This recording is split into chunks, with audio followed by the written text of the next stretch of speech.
Hello, everyone, and welcome to the closing session of Never Is Now. What a 2 weeks it has been. Nothing at all happened.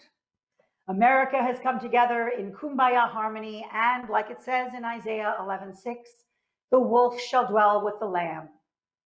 Okay, we're not exactly seeing wolves and lambs dwelling together yet, but it does feel like a new day may be dawning, and it's therefore so fitting to be back with you for tonight's uplifting program. We will hear from the organizational leaders behind the Stop Hate for Profit campaign, learn about what 50 high school students have been working on as part of the Edward Brodsky Student Fellowship Program, present the International Leadership Award to chess champion and champion of democracy, Garry Kasparov, and finally, hear from some very familiar sports figures who not only excel on the field, but also in their efforts to stand up to hate of all kinds. Before we turn to our first panel of the evening, I am pleased to introduce a special greeting by Ambassador Gilad Erdan, the permanent representative of Israel to the United Nations and the ambassador designate to the United States. A longtime friend of ADL's, we are greatly appreciative that Ambassador Erdan is joining us this evening. Good evening, everyone. Thank you, Abigail, for that introduction. And thank you, Jonathan Greenblatt and Esther Gordon-Epstein, for inviting me to speak and for all of your important work. Under your leadership, the ADL has made great progress in the fight against anti-Semitism and other forms of hate, especially in regards of holding social media companies accountable. During my time as a minister, I worked closely with the ADL to tackle anti-Semitism and anti-Israel bigotry. Together, we fought against anti-Semitic BDS activists and their bullying of Jewish students on college campuses. By going on the offensive, we were able to expose their extremist ideology and anti-Semitic motives and lies.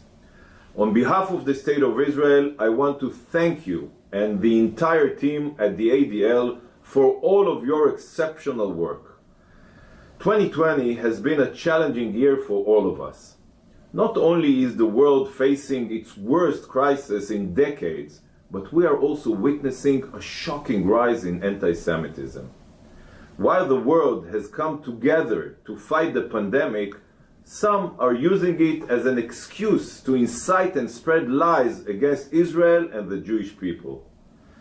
As a child growing up in Ashkelon, I was very close to my grandparents. It was they who taught me that we cannot wait for anti-Semitism to turn into physical violence before we fight back. If we do, it might be too late. All four of my grandparents survived the Holocaust, 3 enduring the horrors of Auschwitz, and all rebuilding their lives in Israel. When they spoke to me about their experiences, it wasn't just about the Holocaust. They discussed the years leading up to it as well.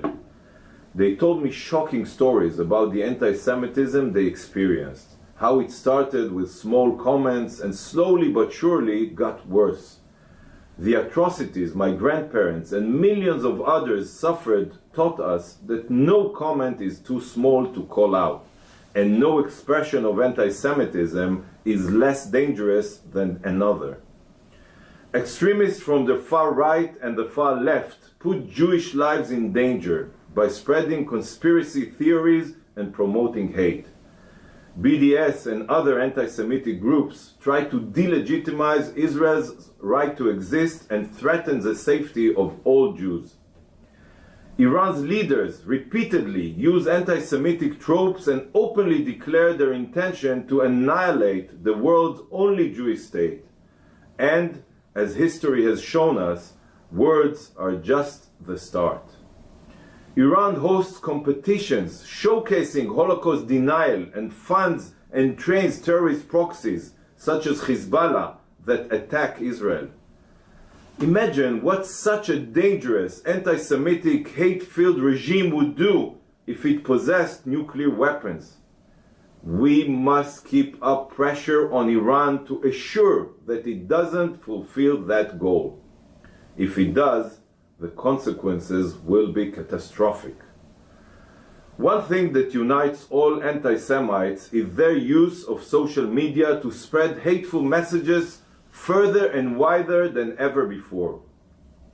Freedom of expression is extremely important, but it cannot be used as an excuse for social media companies to avoid taking responsibility for what happens on their platforms, while at the same time making billions of dollars in profit. Red lines must be drawn and mechanisms must be put in place to stop the spread of anti-Semitism and incitement online. Friends, while this year has given plenty of reasons to worry, it has also brought some hope. A few months ago, I had the privilege of being at the White House for the signing of the Abraham Accords. Nearly 3 decades after making peace with Jordan, we were able to achieve peace with 3 countries in less than 3 months. It is a peace not only between governments, but between people. Business relations are already flourishing. Not only business, but they are strengthening Jewish life. They have appointed rabbis to Dubai and Abu Dhabi, and Jewish entrepreneurs are opening kosher restaurants. These are very, very exciting times.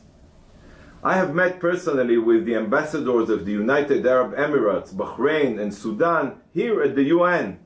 We have started actualizing the peace and cooperating to promote issues such as environmental protection, technology, innovation, health, and many, many more. It is amazing how quickly people can become friends when the barrier of hate is removed. These countries have decided to engage with Israel. They have put aside their hate, opting instead for coexistence. I believe that a crucial step towards achieving peace between Israel and its neighbors is combating racism and anti-Semitism. In that regard, your work is so important, not only in fighting prejudice and bigotry in the US and around the world, but in making future peace agreements more likely. Dear friends, I want to thank you all from the bottom of my heart for all that you do for the state of Israel and the Jewish people. Thank you.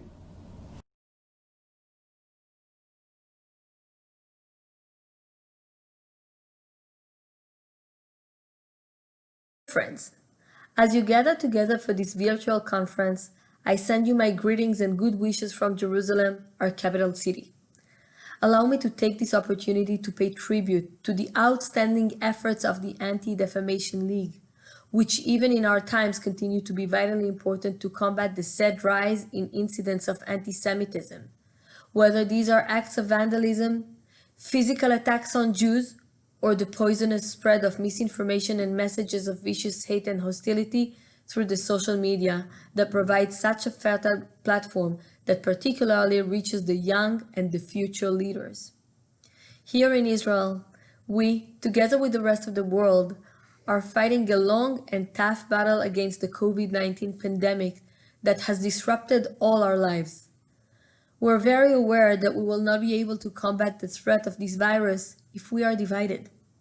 We will be victorious in this battle only if we are all committed to a true partnership. Regrettably, although the challenge of the pandemic demands solidarity, we continue to see a rise in outbreaks of anti-Semitism and racial hatred. I am confident that the vaccine against the virus of anti-Semitism and racism is to be found in education, the dissemination of accurate information, and acceptance of mutual responsibility by all. I want to express to you all my sincere appreciation and admiration for all your valuable endeavors in this most important effort. Sincerely, Reuven Ruby Rivlin.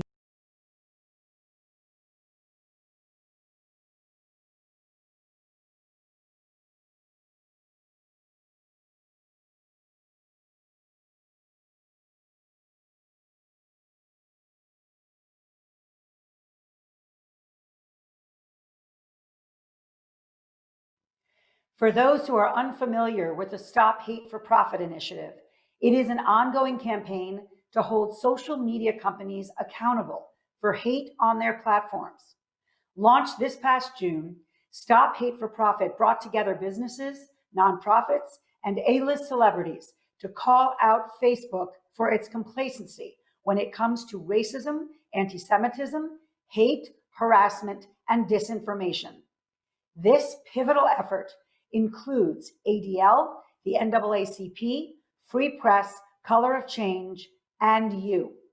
I hope you saw all the press about the campaign back in July when thousands of companies like Unilever, Verizon, and Patagonia joined an ad pause, pausing all their advertising on the platform to demand that Facebook stop putting profits over principles. Or you may have seen the likes of Kim Kardashian, Leo DiCaprio, and Sacha Baron Cohen post about it on their social media accounts this fall during a Stop Hate for Profit week of action, which included an Instagram freeze. It is my pleasure to now introduce some of the leaders behind this effort that called for businesses, celebrities, organizations, and you to hold Facebook accountable. Led in conversation by Shireen Ghaffari, senior reporter at Recode Vox.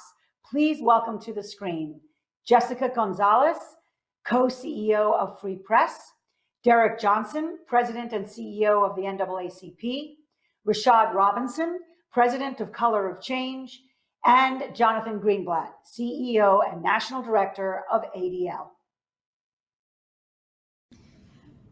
Hi, everyone. So I'm very excited to be hosting this panel today. I have four accomplished speakers who are all some of the leaders of the most prominent civil rights organizations in the US. And I've worked with some of you all in our reporting at Recode and Vox on issues about hate speech and social media.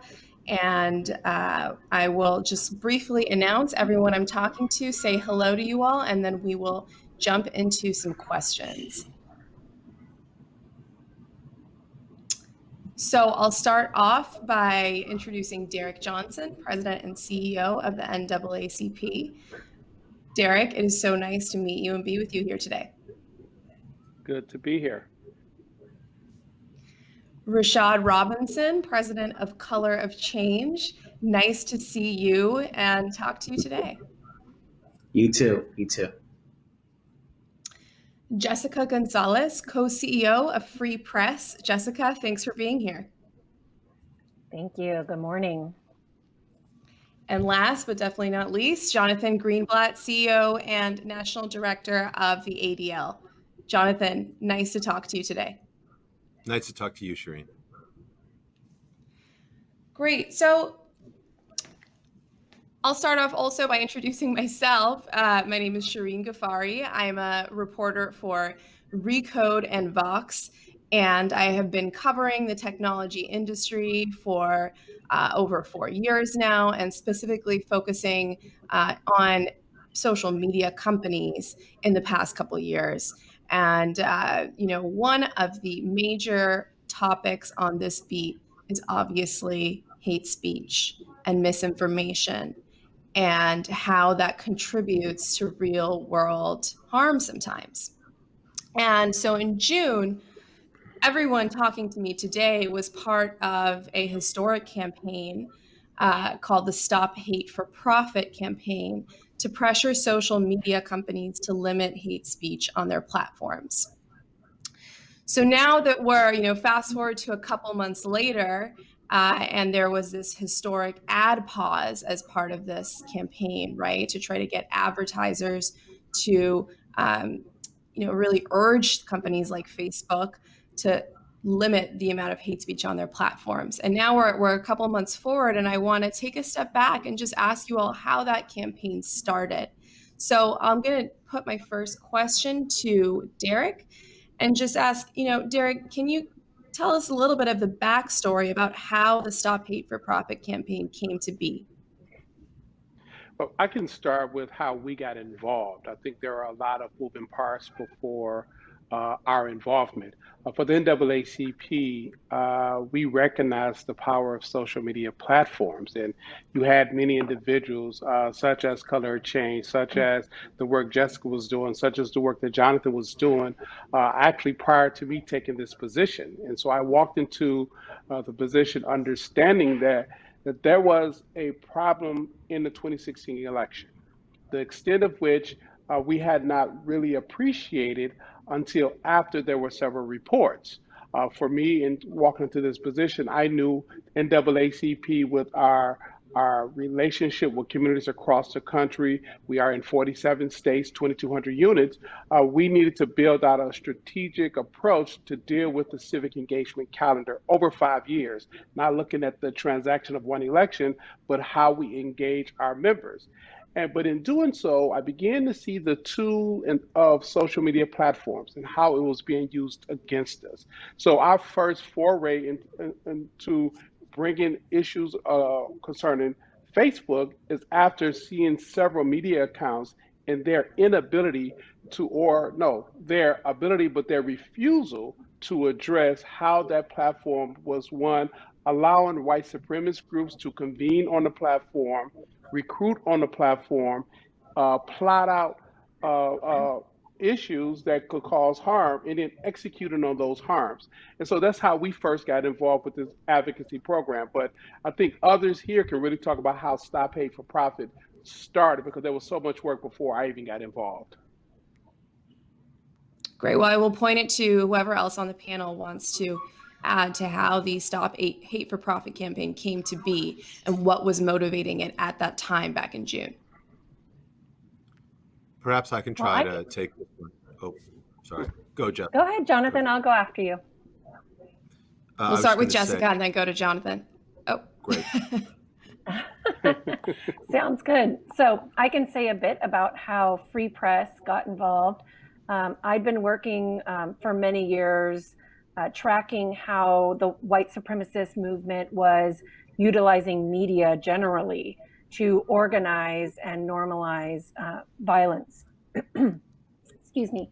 And of course, the proliferation of social media meant that while organizing wasn't new for white supremacists, that they had a really powerful set of tools to spread their message, to recruit, to raise funds, and to normalize and invite more people into their cause. This was, of course, very dangerous before we were even talking about the 2020 election. So I'd been working with a group called Change the Terms, led by women and people of color, that was working to stop hate online. And so when we were getting very frustrated with Facebook in particular, social media companies generally, because of their refusal to stop the flow of hate, to stop amplifying hate. So it wasn't just that hate was happening by third parties. Their algorithms were actually driving people to hate groups, driving people to disinformation, and they absolutely refused to stop it. So we spent several years engaging with them. They would give us crumbs and pretend like it was cake. And we finally decided that we had to take it up a notch. We had started talking internally about potentially boycotting Facebook. And then we heard from our friends at ADL that they had something similar planned. And so we thought it was the right moment to join forces ahead of the election, not just because of the proliferation of disinformation, but because of how communities of color often get scapegoated in political conversations. Great. And Jonathan, can you tell us a little bit about how you convened, other partners to come together in this group and how the ADL was thinking about this when it started? So ADL has been thinking about these issues for many years, like all of the organizations on this panel. And in 2017, we opened a center in Silicon Valley in order to facilitate our engagement with the companies and focus fully on the role that social media was playing in spreading stereotypes and hate. And we've done a lot of engagement with the businesses, but increasingly we came to discover that, to be frank, self-regulation wasn't a sufficient strategy. And that we needed to be able not just to work with the companies constructively, but to call them out critically when they refused to take action. And this past summer, after the murder of George Floyd, our analysts were tracking white supremacists who were openly organizing through Facebook groups about how to undermine and subvert the Black Lives Matter protests, how to dress up as if they were, I don't know, Antifa activists or something, and literally discredit the peaceful protests. So I was having a dialogue with Jim Steyer from Common Sense Media, who's also, a very large child advocacy group, a partner of ADL. And when we went to Facebook and said, you need to do something, and they were unwilling to act with the swiftness that we thought was, so critical and so obvious, we felt it was time to act. And so I picked up the phone, called my friend Derek Johnson at NAACP, reached out to Jessica Gonzalez, and in particular also reached out to Rashad Robinson, because Color of Change has done so much groundbreaking work about the role of the social media companies and Facebook specifically, and said, guys, I think it's time for us to actually do something at scale. And we felt that it made sense to focus initially on corporate advertisers, because the $70 billion revenue machine that drives Facebook and has made it one of the most successful companies in the history of business. We felt that going to the corporate advertisers and showing them how their dollars were subsidizing white nationalism, grotesque racism, abhorrent anti-Semitism, if we could show them examples that might move them to change. And that's ultimately what kicked off the Stop Hate for Profit campaign.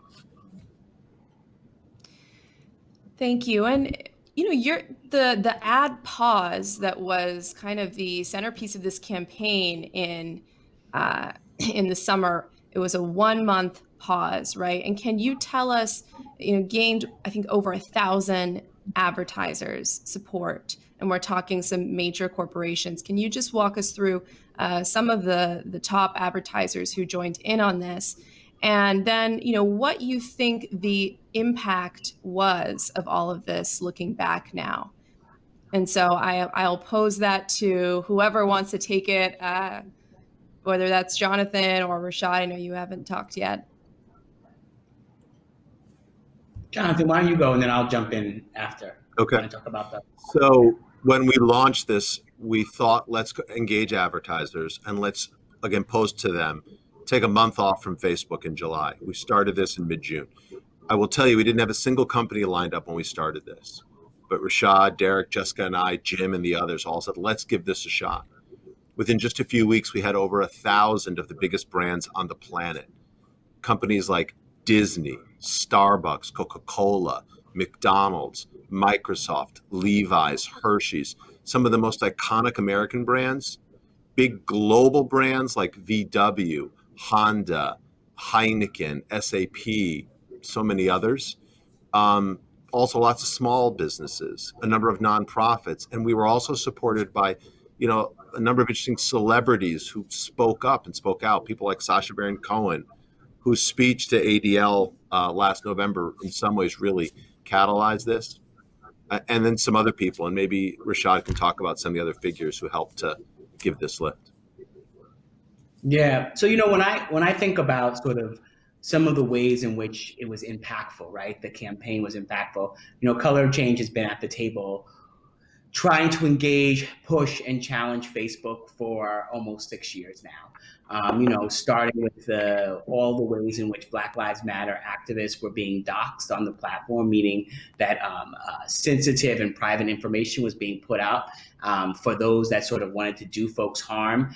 There was illegal surveillance and turning over information to law enforcement without the sort of proper course. And then there was a woman in Baltimore by the name of Corrine Gaines who was in the middle of a police interaction. She had her Facebook Live on. Facebook reached out to law enforcement, law enforcement reached out to Facebook and had Facebook turn off the Facebook Live, and Corrine ended up dead.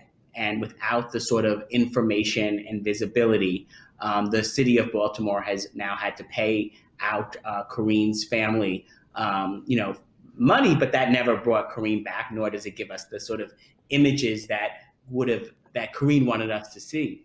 And, we ended up in back and forth with Facebook for years. We demanded a Facebook audit and worked with members of Congress, particularly Cory Booker's office, Senator Booker's office, to actually get the Facebook civil rights audit in place. And then Facebook started committed to the civil rights audit. And then they say that they're Then we find out in the New York Times that they had hired a PR firm to attack us and to basically spy on us and pitch negative stories behind the scenes about us. And we found out from the New York Times. So we've been in this place where we have been working at the table, found out they attacked us. Then we come back to the table more. Then we work and we bring them to Atlanta, Sheryl Sandberg, to meet with activists on the ground, to hear from frontline activists, and to hopefully engage and think about a different path forward.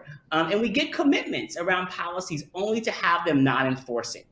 And so part of the reason why we got involved in this campaign was very much with this idea that we couldn't keep going back to the table, much like my colleagues here, making demands, even when they say they're going to do something, then they don't actually do it. And so what we got to was actually a very interesting moment where the final version of the civil rights audit was coming out as we were in the midst of this boycott. And what we saw was a company that previously told us that they couldn't do certain things, scrambling to figure it out.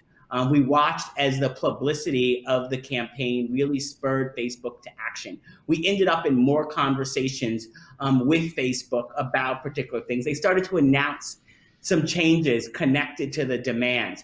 The challenge with Facebook continues to be the incentive structures there, and the fact that even when they say they're going to do something, they don't actually do it, because growth in profit will always supersede safety, integrity, and security. But I do think what's really important here is bringing together social justice activists with big corporations. Nobody would think that we're always on the same page, right? But these folks came together to send a very powerful message. And the thing about that is that we raised attention and the specter of the problem to a point where now both the government and all other forces have to pay attention. No longer can Facebook do this work undercover and think that they're just hosting a picture book for our grandparents, that they are actually hosting one of the most harmful forces to our democracy and our economy. And that, I think, is also one of the powerful features of this campaign. It is hard to do economic damage to a monopoly through boycotts. What we have done, though, I think, is build the public attention and hopefully the public will to put in the type of changes and oversight and regulations that are going to be necessary to rein in this force that has created so much damage and has the potential to create so much more. I want to add that what I also see is impactful, that what started off as a national campaign is now a global reality. We are in ongoing conversation with individuals who have been impacted by Facebook, concerned about their activities around the globe. That's positive. Secondly, I truly believe many of the things that would have happened this election cycle was somewhat quashed because the eyes of the public was on Facebook, knowing that they have allowed their platform to be used in the past to actually persuade electoral outcomes. But I'm also concerned. Just recently, we had someone, Bannon, go on and call for the beheading of Fauci. And Facebook basically said, Zuckerberg basically said it didn't violate their community standards. Well, what kind of community standards do you have where calling for the beheading of a public official is okay? That tells us that still there's so much more work to be done, and they're playing more to the political conversation than they are to the health and safety of our nation and our democracy. Yeah, agree with everything that's been said here. And I would just add some of the things that we saw Facebook do during the election cycle, I'm not sure we would have seen without the tremendous attention and public pressure that this campaign was part of. So for instance, we had never seen Facebook fact check the president's posts in any sense. And while I believe the labels that they put on his post claiming fraud or all the other, false things that he's been claiming during the election period, there was actually a flag. There was, at a certain point, Facebook said that they would slow the spread of those posts. Do I think it was enough? No, I think it was far too little, far too late. But I have to say, I do not believe there would have been any significant flagging of content if not for the public pressure and attention placed on Facebook. And the other thing I think that was really interesting to watch as this all played out was not just how Facebook reacted, but also how other big tech companies reacted. They were carefully watching. They did not want to be the next target of a boycott. And we actually saw a lot of changes from Reddit and Twitter in this period as well. Right. So it sounds like, of course, the 1 month ad boycott did not break Facebook's business, but what you all are saying is that you did see some changes from them, particularly around this election, and just an increased sense of pressure, I think, from the public and on the other tech companies as well, that civil rights organizations are watching them, advertisers are watching them, and aware of the kind of vitriol that we can see on these platforms. Now, I want to play devil's advocate for a second. It's my job as a reporter, but Facebook is a platform where anyone can really say almost whatever they want with very little restrictions.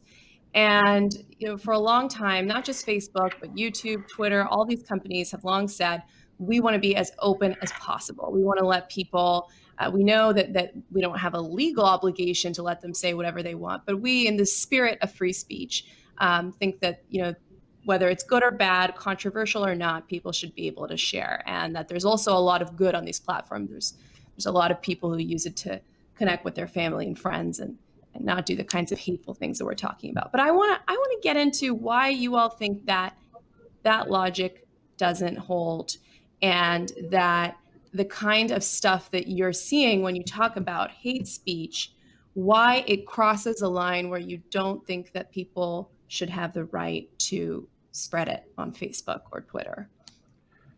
So let me jump in here. The concept of free speech is based on a First Amendment right. And I fully support that concept. But even with that concept, there are guardrails. You cannot scream fire in a crowded theater because you can cause harm to individuals as a result. And what we're saying is we support the right of free speech, but you should not be, as a platform, scream fire in that audience when it has been shown when you do so, people are harmed, whether it's the synagogue in Pittsburgh, the church in Louisville, Kentucky, that fortunately was locked and they went to the Kroger's and killed someone, whether it was the incident that took place in Kenosha, Wisconsin. There are countless examples of screaming fire on the platform has resulted in people being harmed and murdered. So there are guardrails to free speech. Free isn't free when it's going to cause harm to your neighbor and when it's going to cause harm to other people. And to be clear, this is also not free speech. There's a lot of money being exchanged hands. A $70 billion company, the speech is not free. People are paying for it and people are profiting off of it. And that is also incredibly important. And so yes, people have a right to say some things that are really horrible. They don't necessarily have a right to make money off of it. And freedom of speech is not freedom from the consequences of speech. And so part of the sort of thing that I think is really important about sort of even how Facebook talks about it is that when you listen to Mark Zuckerberg, he's not actually saying free speech, he's saying free expression.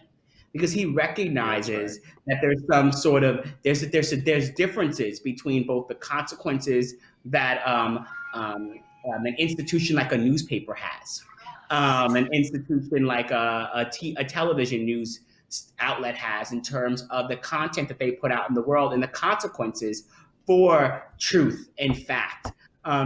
Facebook wants to have it multiple ways, but at the end of the day, I think one of the things that we have to remember is that just like TV, just like the radio, where these have been platforms where you're absolutely right. Information can sometimes be shared that is very helpful. These platforms can be vehicles for telling stories. There are so many examples of this in our society, of mediums that have allowed people to communicate. The telephone. It doesn't mean that we don't have rules. It doesn't mean that there are not regulations. It doesn't mean that there's not oversight and consequence for how these tools are actually used. And so I think it's important that even as we think about sort of the sort of role of these platforms in what they like to think about as free speech, that just because we are not paying for the use of a Twitter or a Facebook doesn't mean it's free. When you are not paying for something, then most likely you are the product. And our data and us as individuals using those platforms, we are the product. And so it's just important for folks to sort of remember that as we think about what are the rules of the road that are going to be necessary. You know, we all have a right to free speech, but we don't have a right to be amplified by these social media platforms. As a woman of color, I can tell you free speech has never been free for many of us. And so we have to, when we're talking about free speech, Congress shall make no law. Yes, I agree with that. But this is not Congress. This is not a government actor. This is a place where people come together to connect and to be in community with each other. And Facebook has a responsibility to those communities to keep them safe. And when people are the subjects of hate and harassment, we are not safe. And we need look no further than what happened in El Paso last year, where a shooter went to a Walmart with a specific purpose to kill Mexican, Latino, and immigrant people. And he referred to them as a species, an invasive species. Where did we see that language before? 2,200 ads running at the same time from the Trump campaign, calling immigrants an invasion. These words have consequences. And so as a private company, Facebook has a responsibility to consider those consequences and to protect its users. Thank you all. And for our last question, I want to sort of look forward and ask, you know, when Stop Hate for Profit launched, it received national attention, press, it was a force. Now, you know, what do you think the future is? These problems still exist. Hate speech has not disappeared on social media, right? It's going to be a problem for decades to come. What do you think is next in terms of the work that you all are doing? Will there be a continuation of this campaign or any related efforts? Maybe I can try to take a first crack at that, Shireen. Sure. So I think number one, we can look at what we accomplished in July. We never thought we would bankrupt Facebook, but we did think we would put a dent in their public reputation. And I think we achieved that. Again, because of the ownership structure and Mark's control of the board, and he owns 64% of the shares. They're not vulnerable to the typical fiduciary pressure of most public companies, but they are very vulnerable to reputational pressure. And as my colleagues have said, I think the attention we put on Facebook, the spotlight we cast on the company, led to a series of concessions. The civil rights audit that Rashad mentioned, submitting to take more action to get armed militias off the platform, Holocaust denialism off the platform, and many other things. We then were able to organize celebrities in September to get off Instagram during that week. That also brought a lot of attention as some of the most prominent public personalities on the platform stepped back. Now, as we look at a new congressional session that starts in January and a new administration in the executive branch, I think there's real opportunity to look at a policy agenda.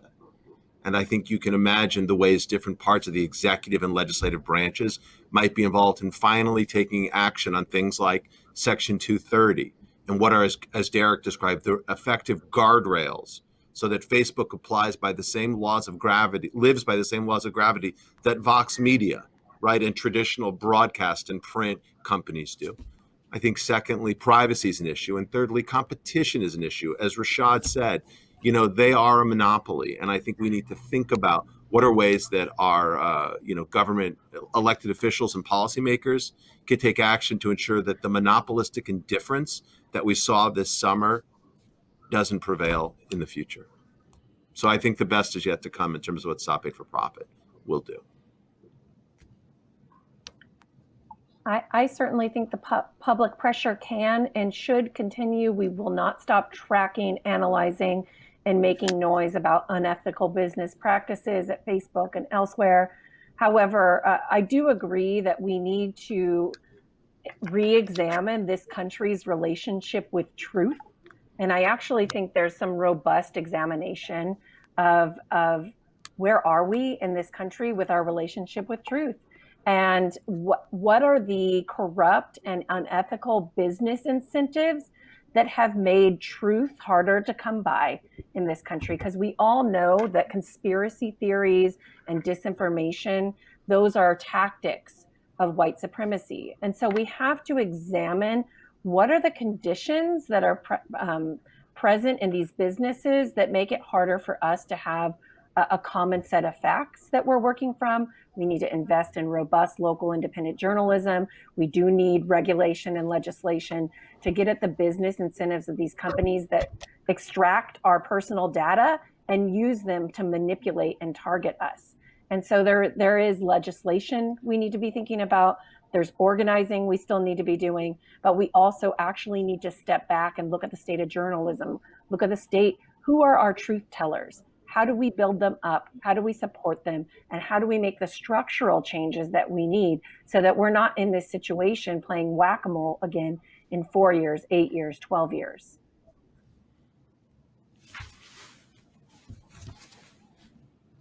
Great. Well, if anyone has anything else to add, I will give a chance now. Otherwise, we can wrap up this session. Thank you so much, everyone, for talking to me today. This was as expected, very interesting and thoughtful discussion. And I hope to be in touch with all of you in the future about your ongoing work on these issues. Thank you, Shireen. Thank you. Thank you. Thanks. The high school student track has been a cornerstone of Never Is Now. This year, the Edward Brodsky Student Fellowship provided high schoolers the opportunity to connect with student leaders from around the country through conversations about bias and identity. They examined the impact of bigotry and oppression and explored ways that they can make a difference in their schools and communities. The Edward Brodsky Student Fellowship was created in memory of Edward Brodsky, a prominent member of New York's legal community and dedicated ADL supporter. The fellowship aims to bring Mr. Brodsky's vision of a just and fair society to the next generation of leaders. Over the past 2 weeks, the 50 fellows who applied and were selected to take part in this program developed a deeper understanding of bias and oppression and worked on social action plans to bring the lessons of fighting anti-Semitism and hate back to their communities.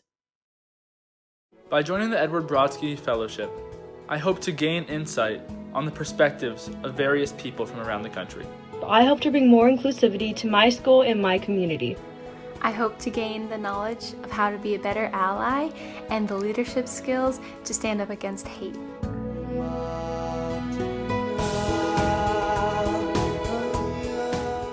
By participating in this fellowship, I hope to gain the necessary tools needed to become an inclusive leader of everyone in my community. I hope to learn more about injustice so that I can stand up for myself and others.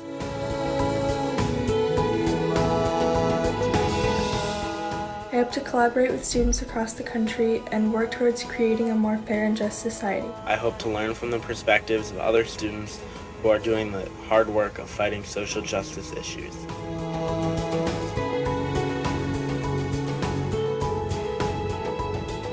I hope to be a part of a community of young people who find these issues important and want to work together to create a positive change.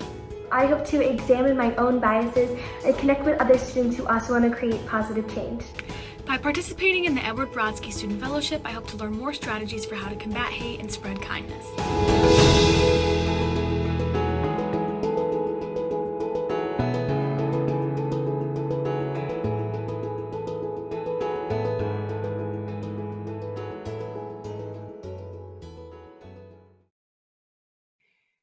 ADL is constantly looking for ways to expand their impact through education, and just today announced a new, innovative, interactive, and first of its kind online course to teach about anti-Semitism. It's called Binah, which means understanding in Hebrew and is ADL's acronym for building insights to navigate anti-Semitism and hate.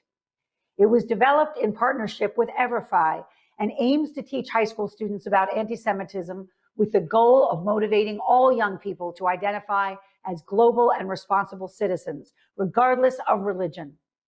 Currently in a pilot phase, this program will roll out in January, and you can learn more by going to the adl.org homepage.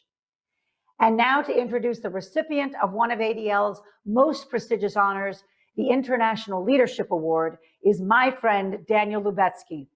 As founder and CEO of Kind Snacks and the Kind Foundation, Daniel is also an ADL board member and supporter of the Renew Democracy Initiative. Please join me in welcoming Daniel to the screen.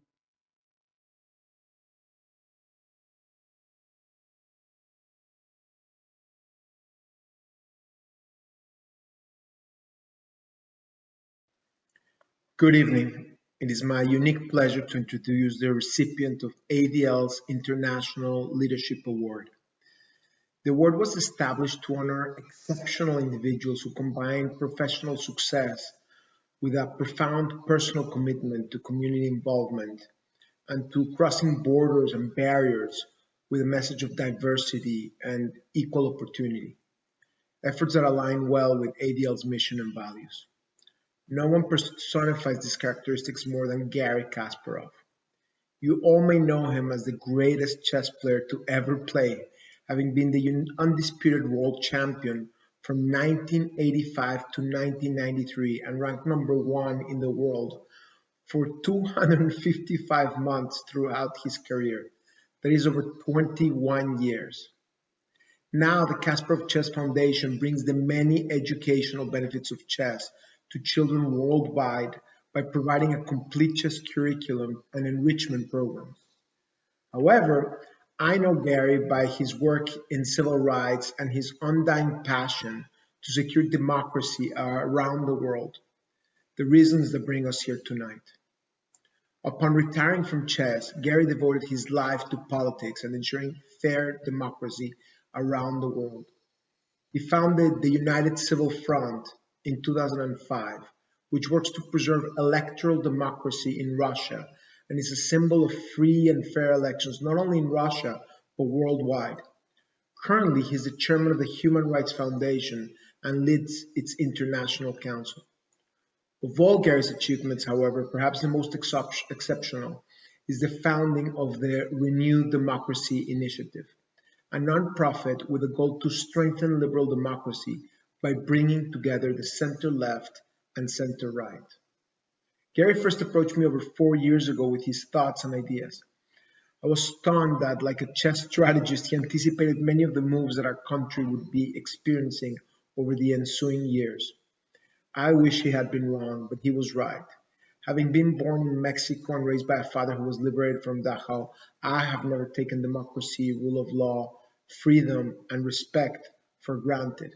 But I have to admit that I never assumed we need to protect those values here in our American soil. We can no longer take any of them for granted. We all need to recognize our personal responsibility in upholding and safeguarding these values.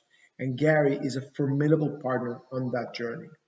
On behalf of ADL, it is my pleasure to introduce to you the recipient of ADL's International Leadership Award, my friend, Garry Kasparov. Hello, everyone. My thanks to Daniel Lubetzky for his kind introduction. And my thanks to the ADL and Jonathan Greenblatt for this great honor. I have many awards on my shelf, well, my mother's shelf, but this one is very special. It has the word leadership, which has always been an important element of my worldview. It means that people can make a difference, that we must make a difference, that we can all choose to lead in this life. The other word also strikes me, the word international.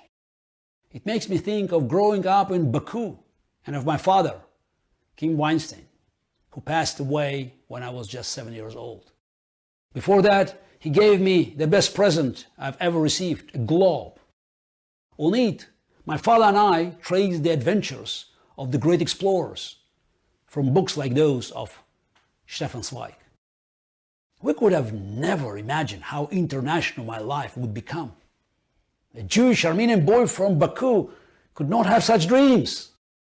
And when I retired from professional chess in 2005 to help lead the Russian pro-democracy movement, my only desire was to make a difference.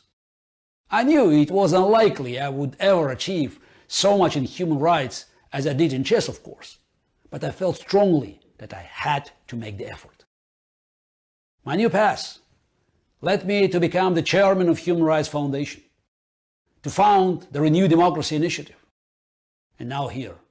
That is a long way on a globe, but it's a path my father definitely would have approved of. And so, to be with you today is very special. So thank you again. As a chess player, I learned to see the whole board, the big picture. I was often asked how I would adapt from the black and white world of chess into the gray wall of politics. I was asked how my chess experience would help me in a dangerous new challenge. My answer was simple: it would not. Because in chess we have clear rules and uncertain results. And in elections in Putin's Russia, it's exactly the opposite. In dictatorships, the rules change constantly, but the results are always the same. That doesn't mean I didn't have some political experience. I was always politically active. And in the Soviet Union, chess was always political because everything was political. They wanted to use chess as a way of demonstrating the superiority of the communist system over the decadent West. When I was on the rise in the early 80s, it was a serious issue that I might soon challenge world champion Anatoly Karpov for the title. Karpov was a regime favorite, a soft-spoken and loyal communist from the heartland, the Ural Mountains. Meanwhile, I was a young hothead from Baku, a Jewish Armenian, what they called an explosive combination. But finally, partly thanks to the slow opening of the Soviet system under Gorbachev, I reached my goal of becoming world champion in 1985 at the age of 22.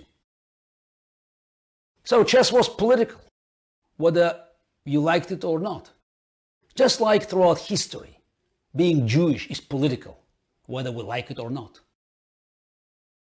To paraphrase an old saying, you may not be interested in anti-Semitism, but anti-Semitism is interested in you.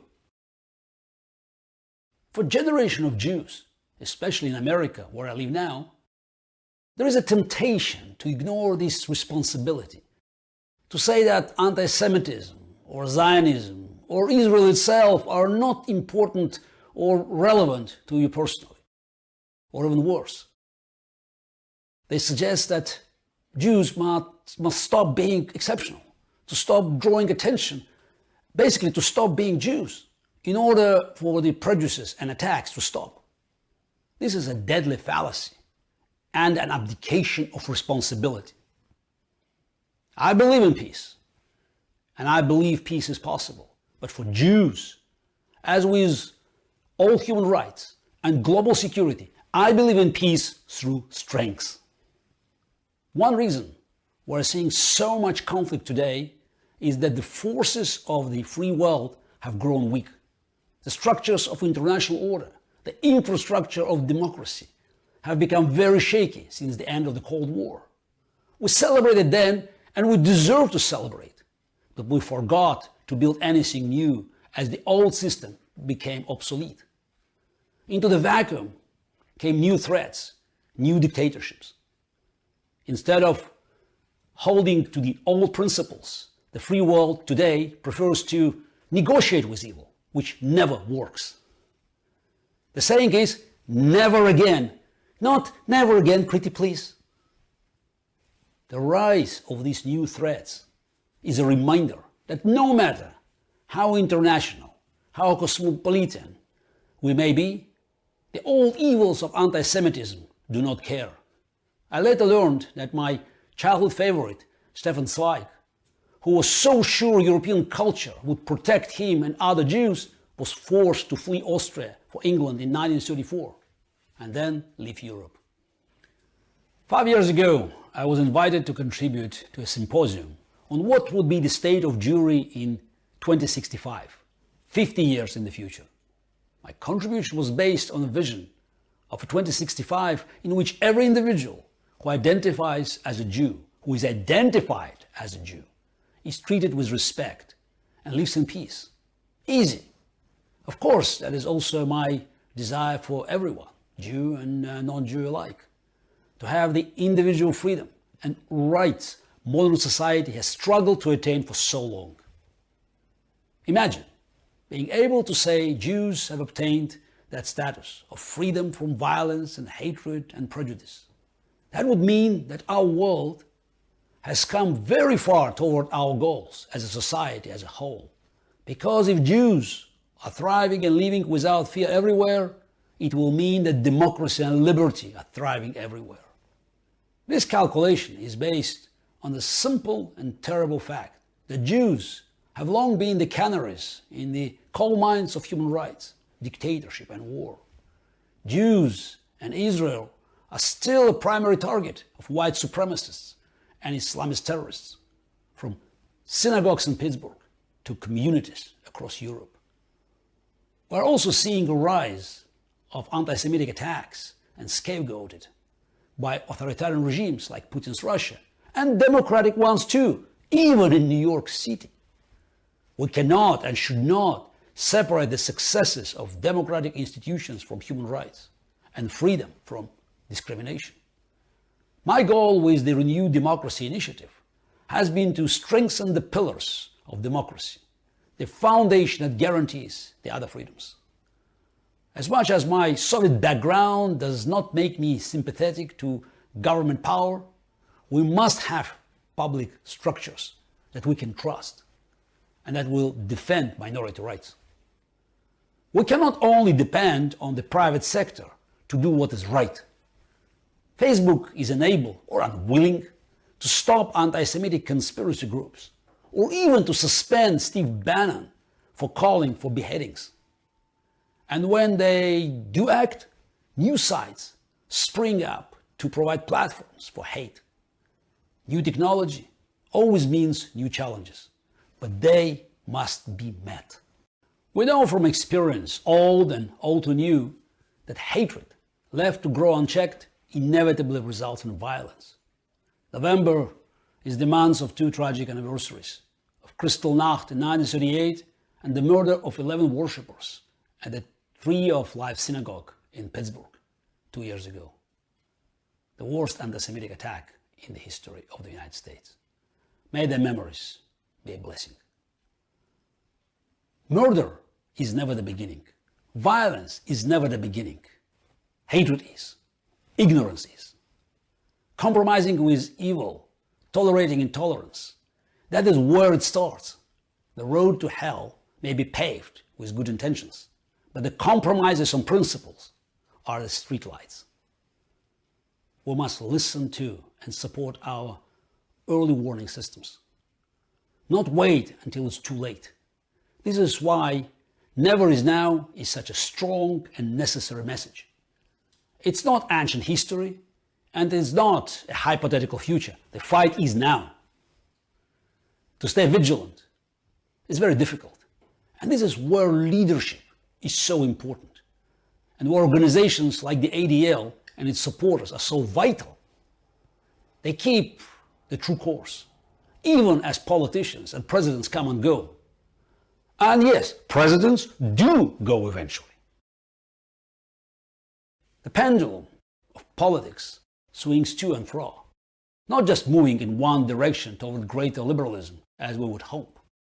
Just like evil does not die, history does not end. Like a weed, evil can be cut back, but never entirely uprooted.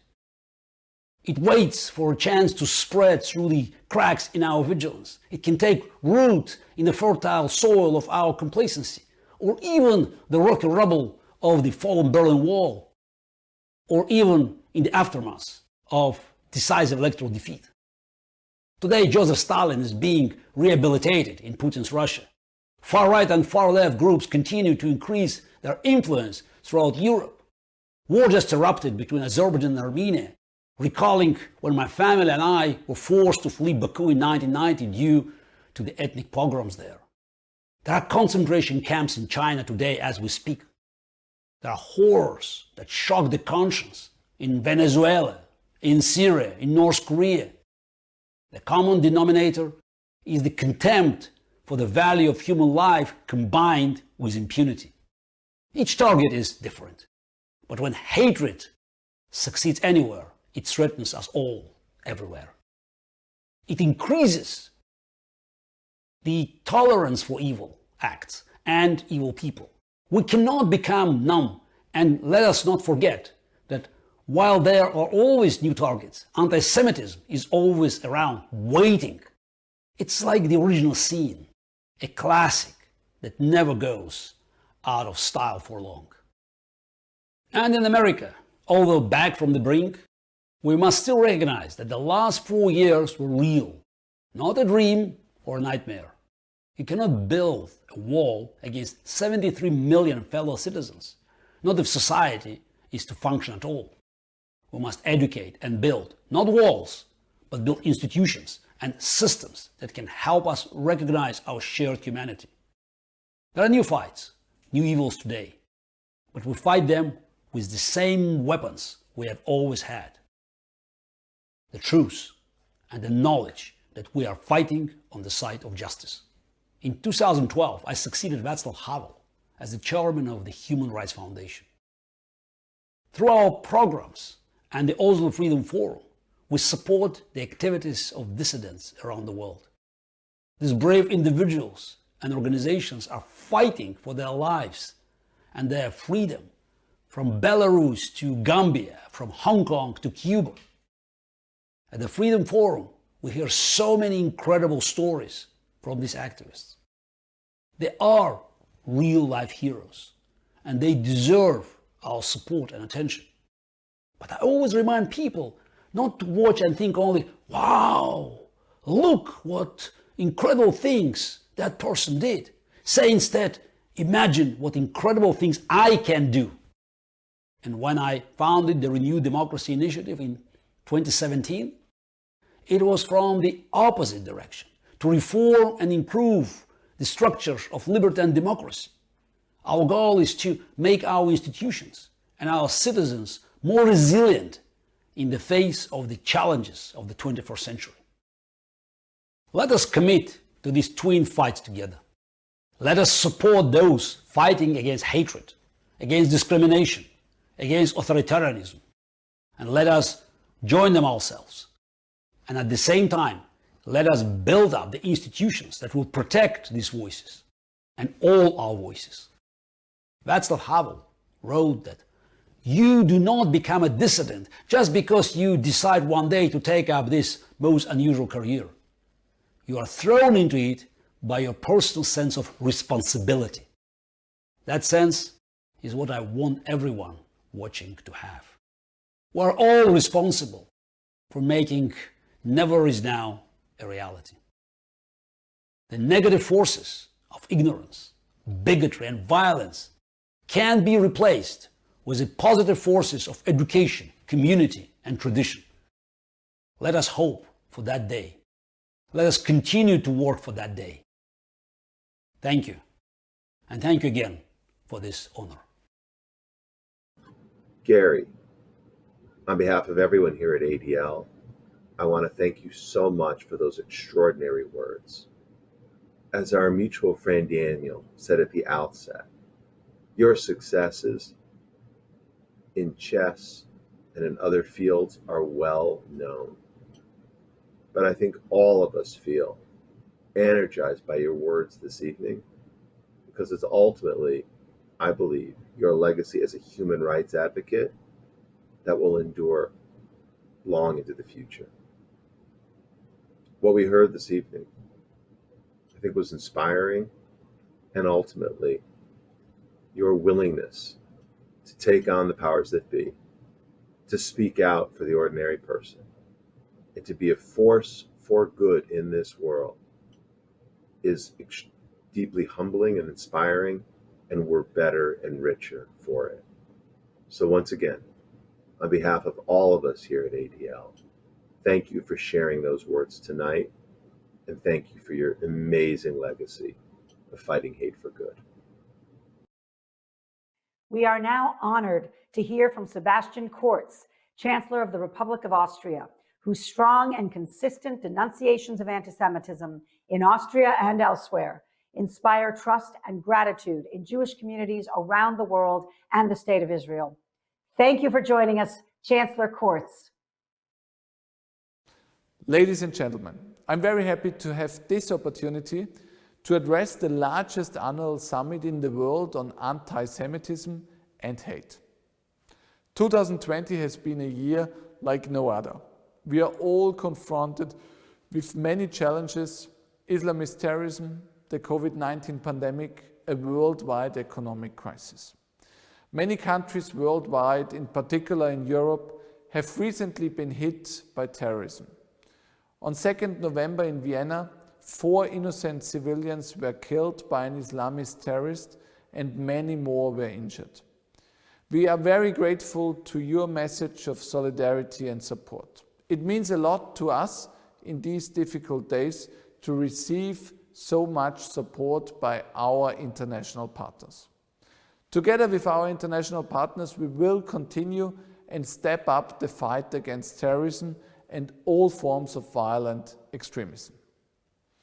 The close relationship with Israel has always been a strong personal priority for me and for my government. The security of Israel is non-negotiable for Austria. We are working on a national strategy for the fight against anti-Semitism and the promotion of Jewish life in Austria. And since 1st of September, we have made it easier for descendants of Shoah victims to obtain Austrian citizenship. And we have just adopted a law to guarantee the financing of the Jewish community in Austria by the state. On the European level, we are also doing our best to improve relations between Israel and the EU. We made this a priority of our recent EU presidency. And, ladies and gentlemen, let me also say a few words about the latest international developments. We welcome the normalization of relations between Israel and Arab states. This is an extremely positive development out of a region that usually lacks good news. We hope for more such positive developments. Overall, I want to say you that I truly appreciate our cooperation and look forward to meeting you in person, hopefully next year. Thank you.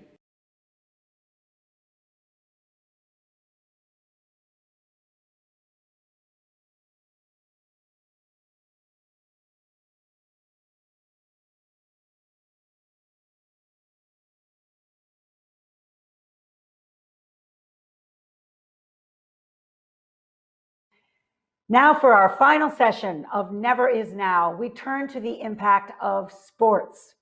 In this challenging year, we've been repeatedly inspired by the incredible number of professional athletes, coaches, and media personalities who have chosen to use their influence as role models to speak out against anti-Semitism, racism, and hate of all kinds.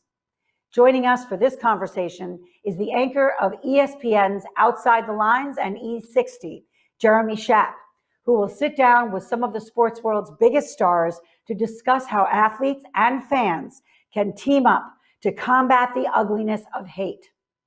Along with Jeremy, please give a warm welcome to Zach Banner, offensive tackle for the Pittsburgh Steelers, Gabe Kapler, manager for the San Francisco Giants, and Phaedra Knight, international athlete, sports media talent, motivational speaker, lawyer, and business entrepreneur.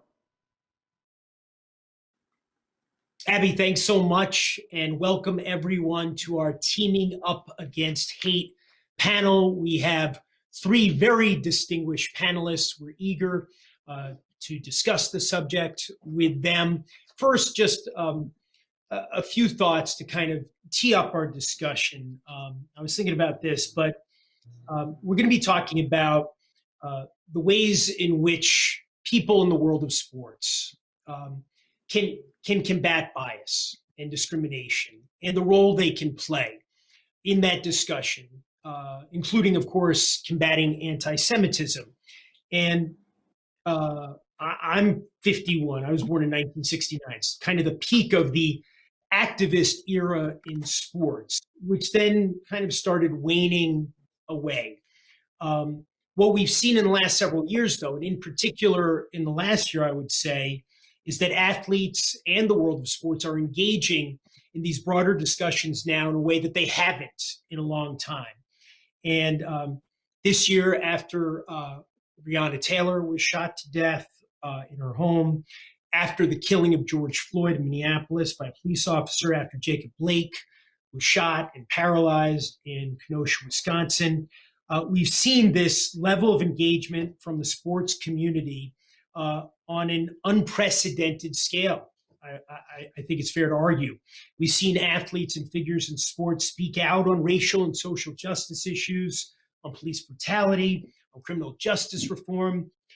We've seen them getting involved in electoral politics in a way that we haven't in a long time, or maybe again in an unprecedented way, a way we've never seen before.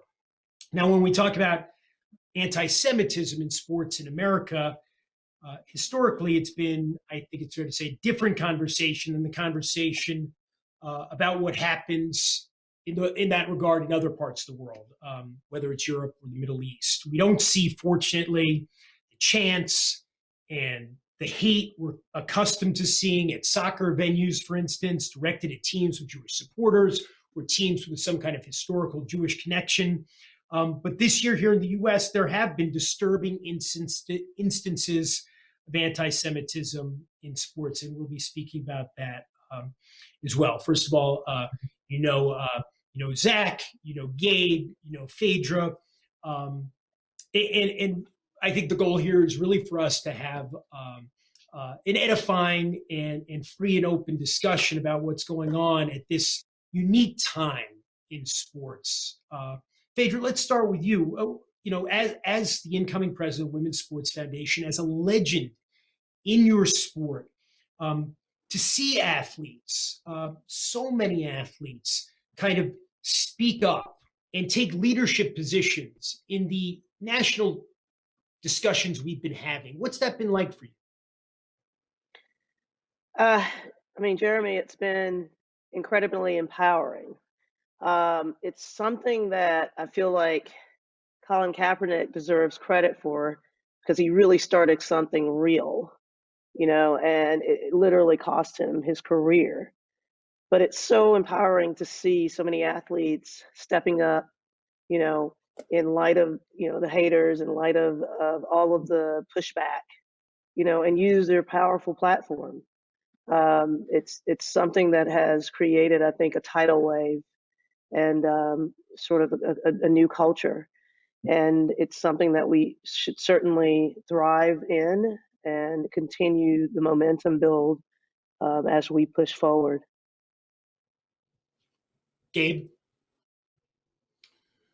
Yeah, no, I think Phaedra hit the nail on the head.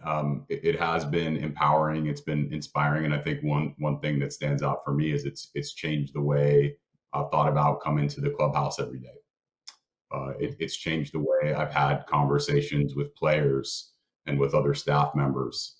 I historically feel like we've spent 99% of our time discussing mechanical changes or how players could get better through training off the field, and very, very little time talking about social justice issues. I think the most striking change has been those conversations have been as present in the clubhouse, conversations specifically around social justice, as they ever have been before. And I think that's necessary. We've had people of color, we've had women, we've had homosexuals ask for us to be allies. Marginalized communities ask for us to be allies. And we have a long way to go, but I think this particular baseball season was a step in the right direction in using our voices to create change. Zach? Yeah, I think the biggest thing is that we're able to use our voices as athletes, especially. You can say it's because of 2020 and the world that we live in. You can say it's based off of the availability of social media and to have large audiences. But we are known from college to the pros as athletes. We're never known for our scholars and community work and things like that. And all of us come from so many diverse backgrounds, coaching staff, and the people in the upper offices as well.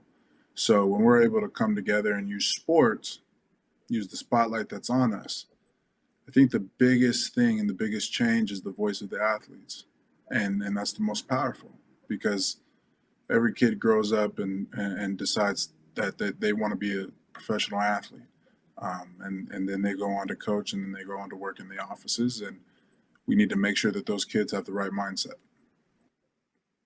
I guess the question, in some respects then, is why are athletes feeling empowered now in a way that for so long, the default position seemed to be, and this wasn't true of everyone, don't get me wrong, but the default position for some of the biggest stars, embodied by whether it was not an apocryphal comment, Michael Jordan's comments about who buys sneakers, but Phaedra, where is the sense of empowerment coming from now? How are athletes, and why do they feel comfortable doing so now when they didn't for so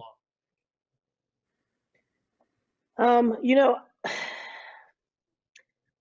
I think it's a multitude of things. For me personally, seeing this stuff in the media, people being able to whip out their iPhones and their Androids and capture some of these crazy, hate-filled moments, some of these killings, right? Some of the brutality that we've seen transpire over. I mean, really, it's been happening forever, right? But what we've seen in the most recent years has brought this into our living rooms. It's brought it into our homes, and it's a bit too close for comfort.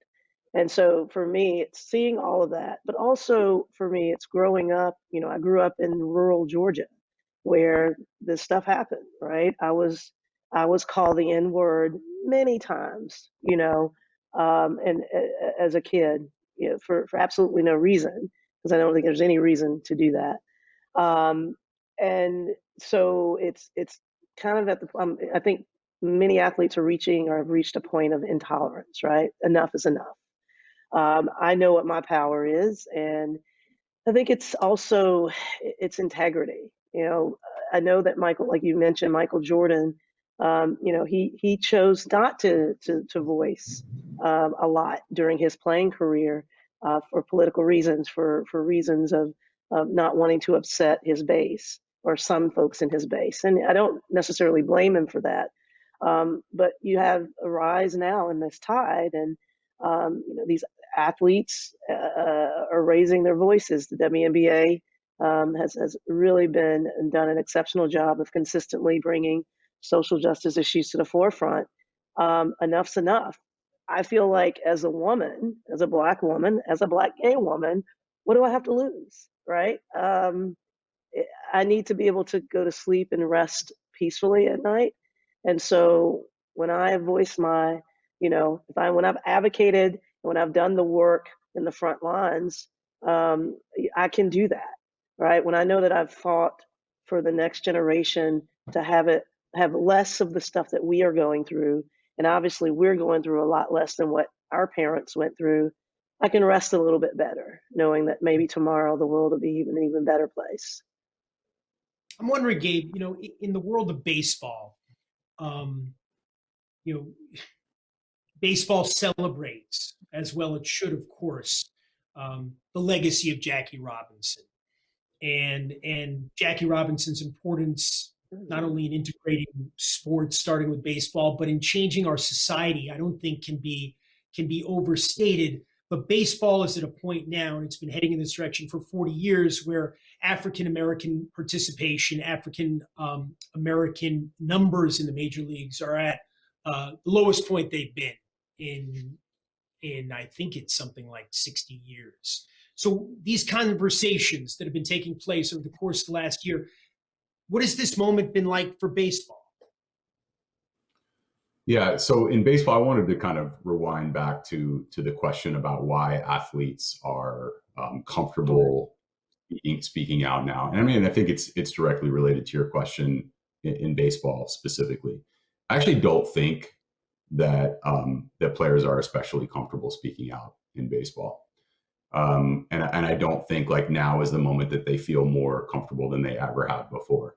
I think that some of the topics that we're discussing, discrimination, systemic racism, these are topics that players actually feel very uncomfortable discussing publicly.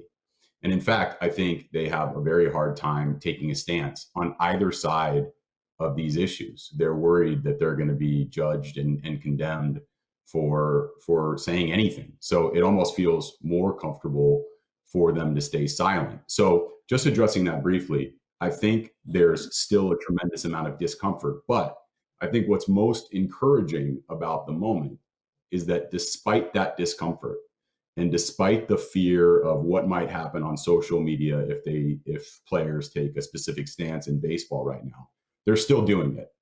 And I think that's the biggest change, is they're finding the courage within them to take a stance on the field, to take a stance between the lines, to protest a game if necessary, to go on social media and post their beliefs wherever they stand on a topic, even with feeling like they might be losing some friends, or even to take a step further, losing some followers, which for a young baseball player, a 22, 23-year-old, seems really important.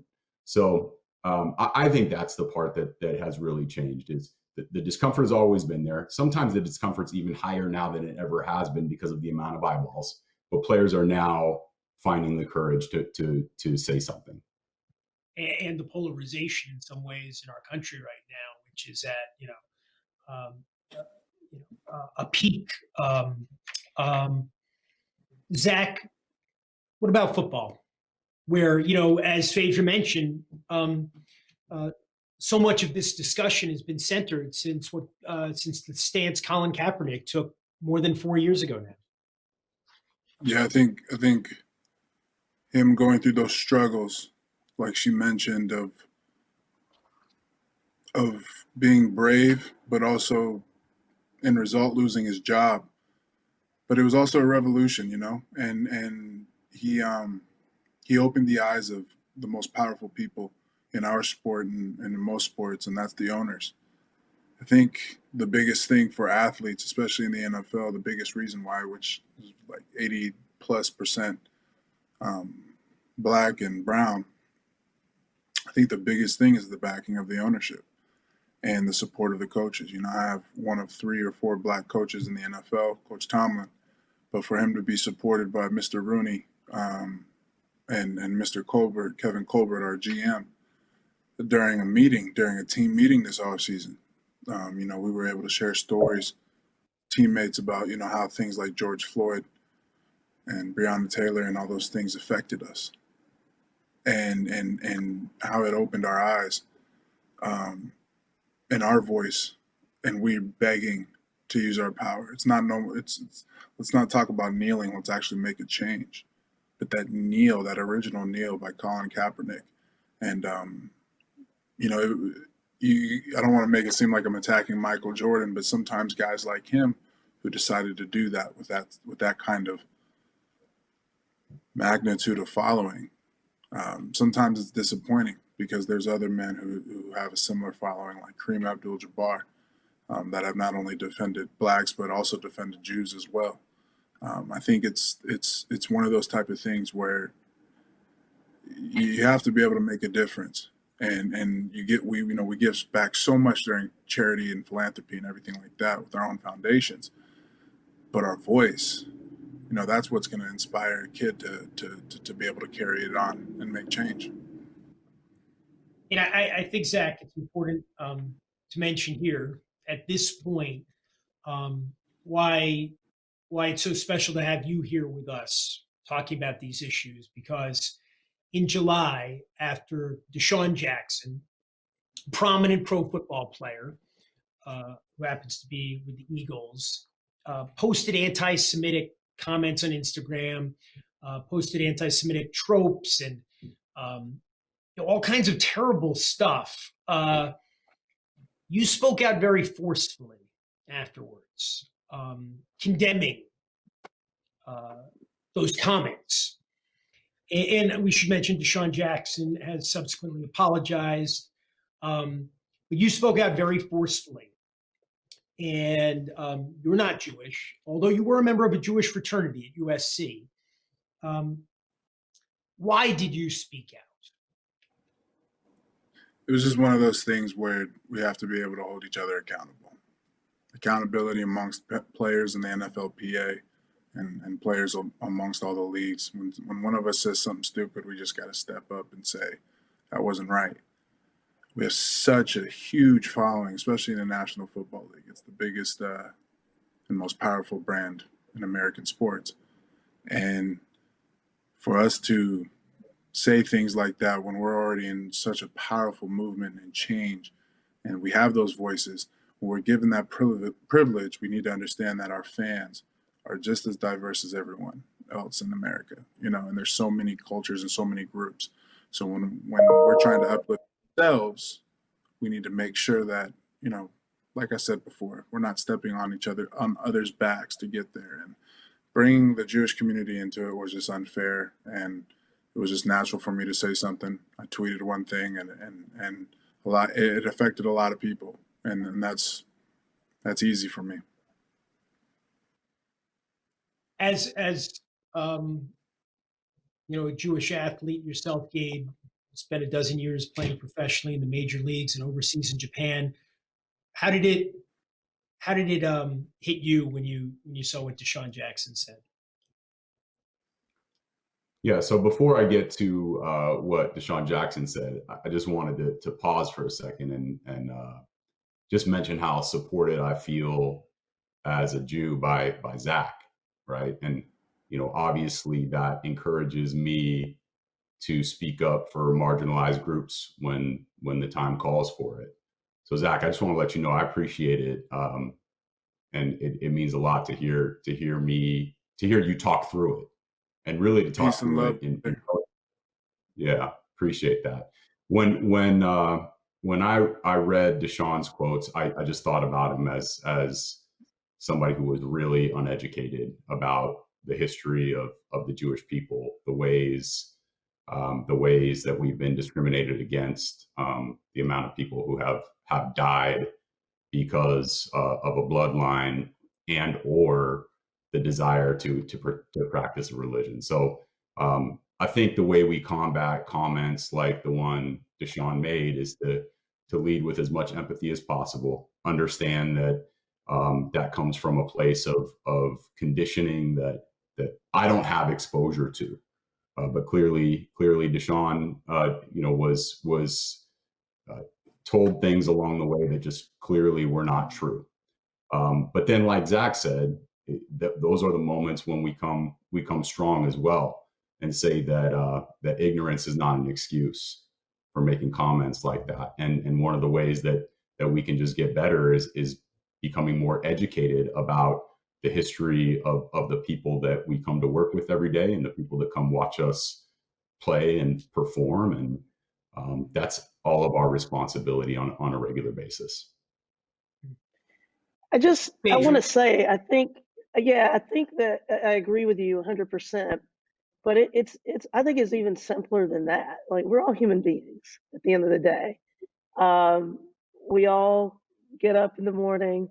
We all have a purpose in life. That common denominator is oxygen that runs through our body and the blood that runs through our veins, right?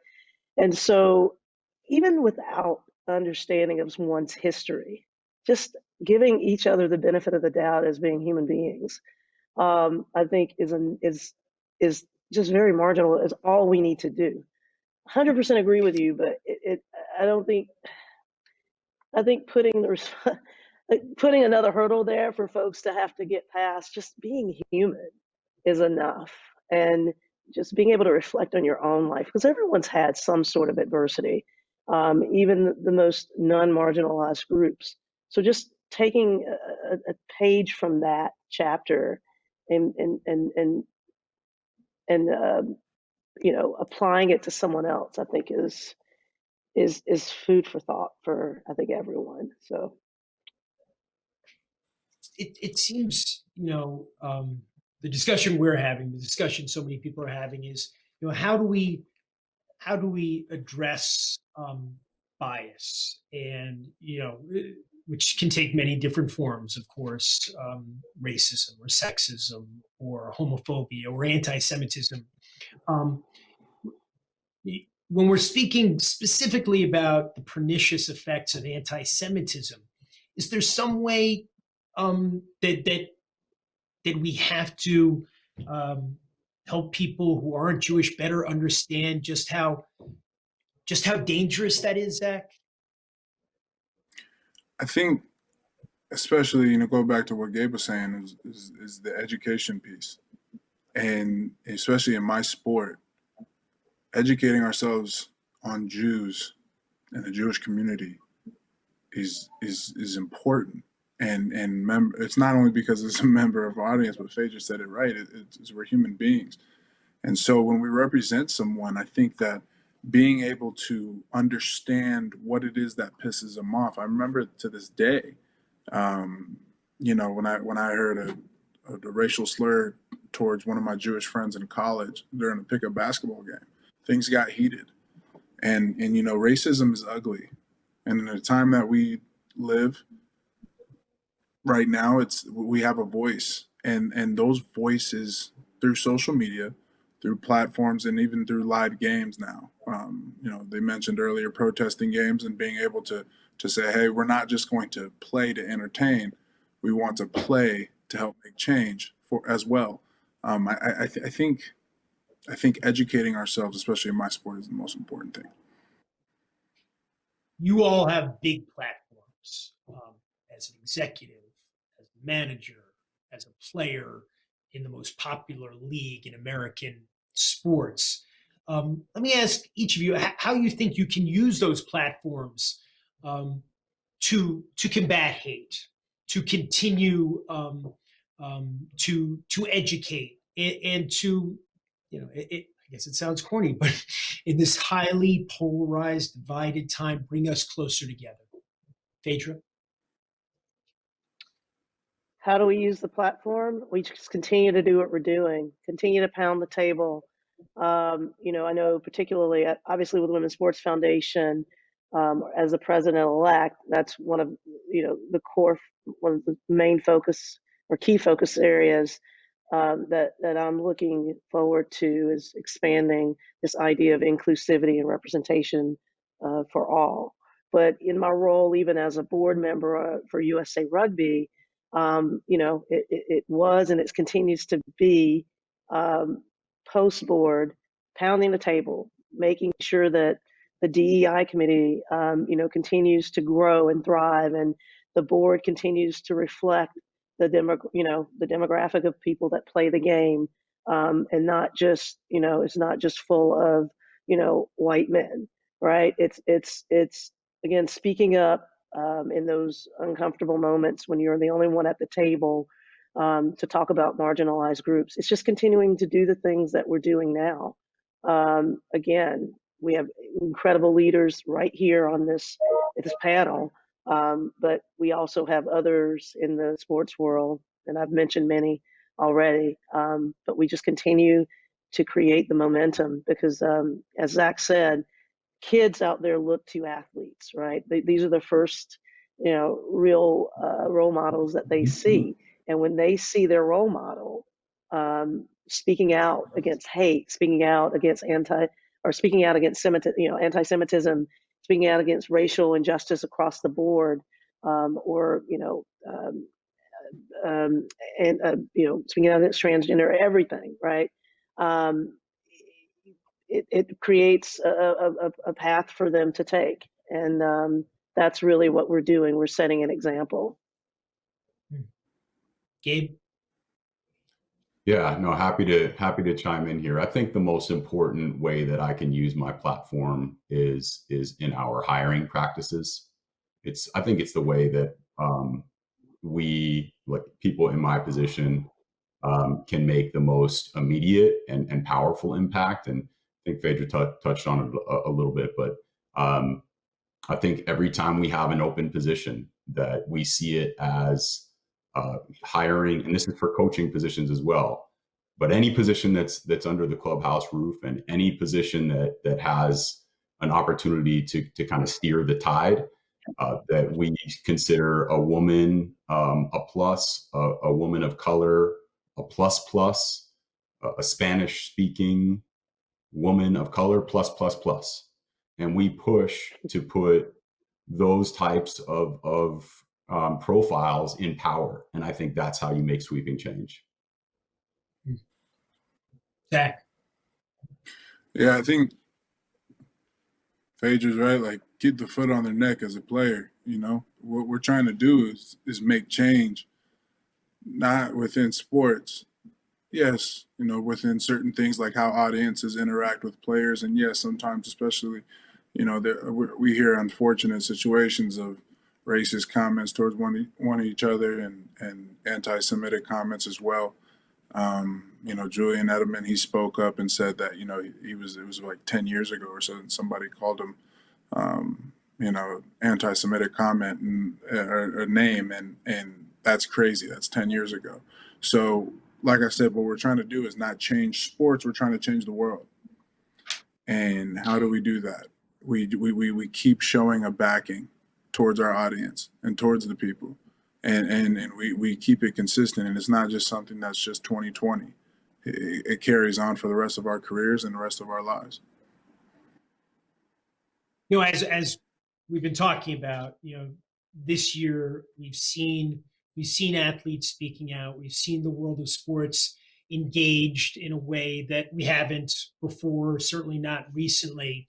And I'm wondering if there's anything from your perspective, each of you, that you saw this year, a moment involving an athlete or sports, you know, whether it's, you know, the way the NBA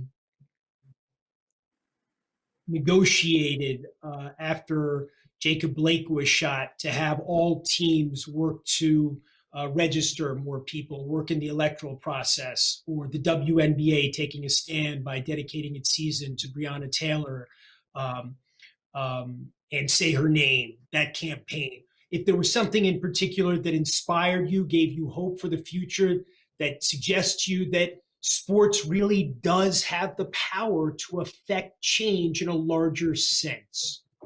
Phaedra?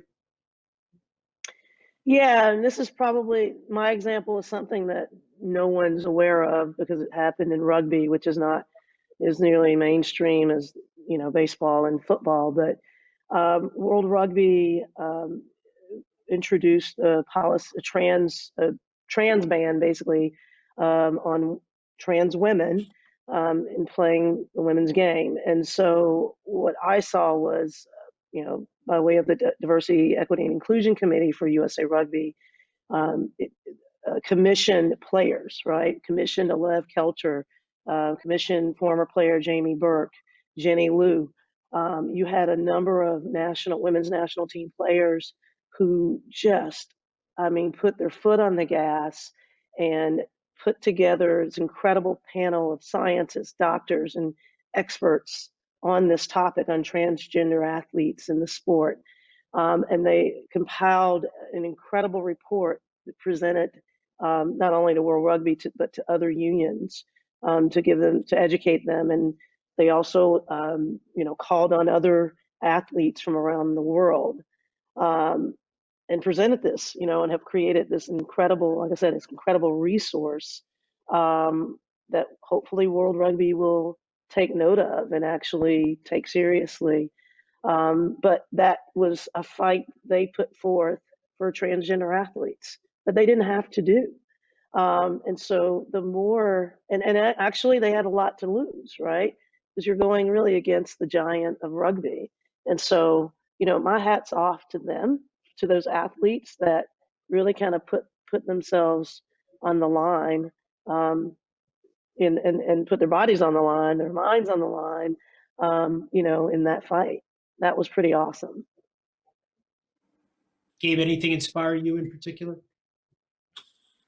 Yeah, Jeremy. I can remember a moment in the middle of the season when we were standing around the clubhouse deciding if we were gonna protest a game, and I looked around our clubhouse and I saw one of our black coaches openly express his discomfort and his dissatisfaction.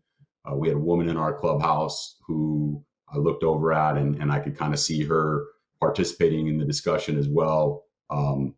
We had players from all sorts of backgrounds and ethnicities all having the discussion about what made the most sense for that night's game. That was and by the way, we all had masks on, right? So this was very foreign, something that I had never experienced before, but certainly inspiring that we have some real power to make change if we get together and work on this collectively. Zach.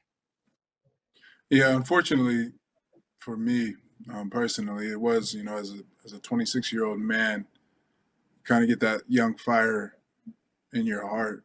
A lot of people in sports became activists by just speaking out, but at first, like them being hurt, a lot of innocent Black and brown people are dying, and it's one of those things that you can't ignore. And you get emotional about when and it ruins your day. And sometimes unfortunately baseball and basketball were in season during a lot of it, and they had to have a lot of their gameplay hindered because of it.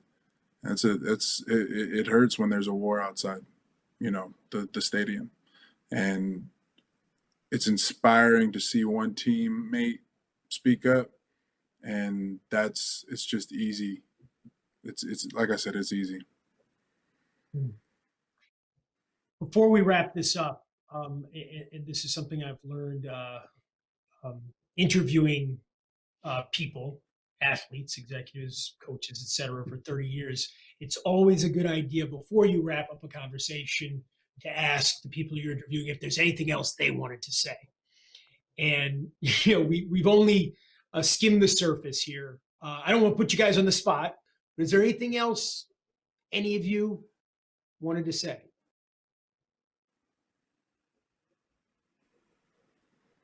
I just want to say thank you for having me. This is one of those type of things where you're surrounded by great people having great conversation. And these are things that don't happen in sports. And as a Black man, it feels good knowing that at each level, in the media, at the coaching level, and in the executive office, that there's a wave that just can't be stopped. I got to ask you a follow-up to that one, Zach. What do you mean this doesn't happen in sports? I mean, think about how more often you sit and talk about championships and stats and games and game-winning shots on ESPN. How many times, I mean, you know what I mean? I mean, compared to actually talking about someone being fatally shot because of the color of their skin. And these issues and millions of people protesting and walking the streets, and during a pandemic, it's a whole lot of things happening outside of sports, and sometimes we fail to stop dancing and entertaining for the audience rather than speaking up about it. Well put. And I agree, Zach. And I think these are conversations, as Gabe alluded to earlier, amongst baseball players. These aren't easy conversations. And just because we're having them more often now, it doesn't make them more comfortable. It just makes us more comfortable with being uncomfortable. And so, I appreciate the opportunity to join, all three of you, in this dialogue. It's really important. And I think the more we can talk about these things, the more we learn. I've learned just from this panel. I learned quite a bit from Gabe and Zach. And so thank you. Thank you for the opportunity. I just want to say it's been a tremendous honor for me to just moderate our Teaming Up Against Hate panel here. I want to thank Phaedra Knight, Zach Banner, Gabe Kapler. You were tremendously generous with your time and your thoughts. Thank you, guys. What an inspiring 2 weeks it's been. Thank you to all of our speakers, partners, and sponsors. We could not have produced this extraordinary summit without your support. And last, but certainly not least, thank you to everyone watching. With anti-Semitism and hate making headlines every day, you are what makes our work possible. You make the difference, and I hope you will continue to join ADL in fighting hate from home. If you haven't yet registered for ADL's Concert Against Hate coming up on December 6th, just head to adl.org and do so now. I look forward to seeing you there. Thank you, Daron and Esther. And I know I am counting down the days until ADL in Concert Against Hate with some amazing performers you'll be hearing about. Thank you all for attending Never Is Now in what has been an unprecedented time of upheaval and uncertainty. I hope that you leave this evening feeling a renewed sense of strength in the face of anti-Semitism and hate. Thank you to our panelists and experts who have shared their unique insights and resources with us over the past couple of weeks so that we are equipped with the toolkit to continue the good fight in our own communities. On behalf of ADL, your support is so vital to continuing the work of investigating, educating, and advocating on behalf of all of us. So please join me in supporting ADL and use that donate button at the top of your screen, or go to adl.org/donate. Join a proud team fighting hate for good. And thank you again for being with us for the past 2 weeks. If you missed a session, please visit neverisnow.org to see all of the panels from the summit. And there you will also find many helpful resources on how you can join ADL on the front lines. I'm wishing everyone safety and health. Good night and be well.